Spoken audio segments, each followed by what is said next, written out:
Koşumu sen kirgen kündüm başta, jarık boldu karangı tündürda. Kolumdan karma ünsüz düşünür, canımda sığar bir gün, ar bir saatta.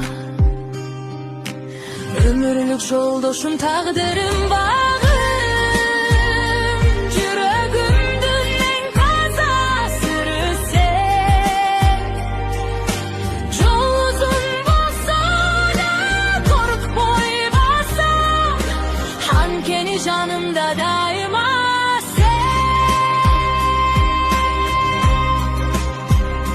kıyın gezde tirek bolup verdin, kubanıçta koşu güldün sen. Jığılsam da kayra turguzup, işenimimdi beken dedin sen. Ömürlük yoldaşım, taqdirim bağım, yüreğimdün en taza sırrı sen. Yol uzun bolsa da korkup boybasam, hankeni canımda daima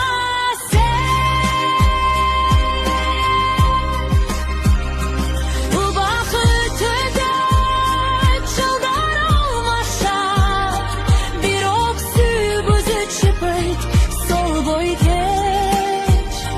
Karılan şakol tarmaşı, bir ömürdü bir get körülük geç. Ömürlük yoldaşım, taqdirim bağım,